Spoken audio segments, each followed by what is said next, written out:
I invited Professor Poronsibambi was a friend. I think when Observer had made 5 years. And he told me he doesn't believe in celebrating passage of time. Of course, later on, he called me to say, I'm sorry, maybe I should come. I think these celebrations are just about passage of time.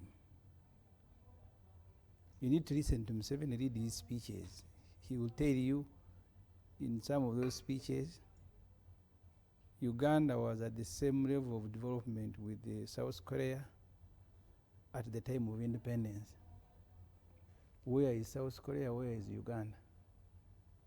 More than 70% of our time as an independent country, Museveni has been in charge of this country. But you go back and look at his colleagues with whom he came here. Where are they? Read the EPDF Act. They have a schedule where he put the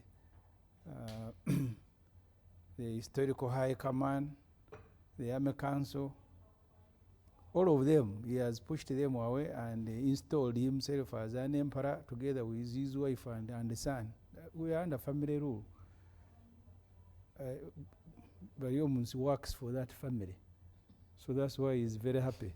So the 40 years have helped him to become a worker. A worker. I am not paid by any family. Even Museveni, I told him, I am paid by taxpayers, including URA collects about 80 billion from Machira. They are the ones who appointed you a minister for national guidance, and I hope. So, yeah, so yes, in terms of passage of time, yes, we can commemorate passage of time. The areas that Chris points out, democracy, there is no democracy in Uganda. The fight goes on. Everything that this, because ask yourself, why did Museveni go to fight, eventually capturing power and keeping that power for 40 years? What were the main reasons? Was it growth? Was it classrooms? Were they health centers? The main reason he goes to the world to fight is because the elections had been rigged. He continues doing the same thing. These NRM mafias. Today I have had an election in Ichira municipality. The NRM person came number 3. He has been announced the winner. And not the only one. So Museveni, who went with his group to fight because the elections were rigged, he rigs the elections, the serial rigger, if that word exists. But he knows how to, he may not do it the way Obote did it. I have kept telling people here, one of the shocking things, Karamoja, with the 1.4 million people, has 26 MPs. And Wakiso, with 3.4 million people, has 9 MPs. So where NRM is dominant, he says Museveni won this election after spending how much money?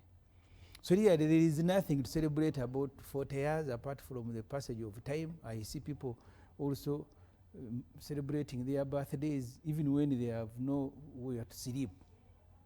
Because the time will keep, and NRM likes passage of time. Even when they are telling me, Ssemujju, you are now, Museveni came when you are 12. When you are 12, now you are 52 years, you have everything to celebrate. So they like passage of time. But there is nothing tangible for the country. The specific issues for which this government came into power, they have abandoned them. I'm not even sure they still remember which direction and bearing, where they were going. Okay, yeah. Thank you. Honorable Ojara, you have been both at local government, but also your term in office. When you look at 40 years, now the biggest population is young people. Do we have anything to celebrate with this liberation, and what would that be? Different people look at things differently, and that is nature. That is how we should. Unlike my brother, my senior brother, Ssemujju, I would say, first, it is not wrong to celebrate the 40 years. The question would be why and what do you celebrate? And definitely, there are a lot of things to celebrate. But I also want to believe that the celebration creates an opportunity for reflection. Maybe you are looking at only the celebration, but what happens before the celebration and after the celebration? Do you find time to reflect on the journey you have taken? Do you find time to, are there decisions that you take after that? And these are probably things that my brother Ssemujju or any other person do not understand. So obviously, after 40 years, so much happened, good and bad. And in life, you look at the good things and celebrate them. And then the bad things, you reflect and look at how to correct them. And I think that is the direction that each one of us, like my brother said, you know, you do not have where to sleep, but you still celebrate a birthday. I think that's another different way of thinking. You may not have anything, but to somebody you may not have anything to celebrate. But to you as an individual, you know the journey you have walked, you know the struggles you have made, you know the successes you have gained. And so you look at the other picture, the positive part, and celebrate, while the things that are not right, you reflect and prepare on how to tackle them and make them better. So when you look at the 40 years, I think the journey, I'm now 46.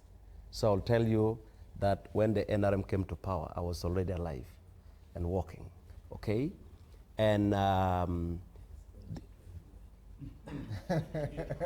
didn't hear that, Honorable Minister. Who were throwing stones.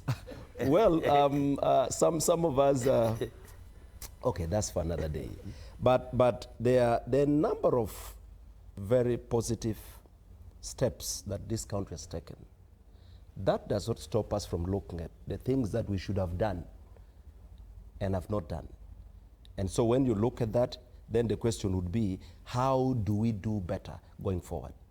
So the celebration is called for. But if there are gaps, those gaps have to be tackled. Those gaps have to be looked at.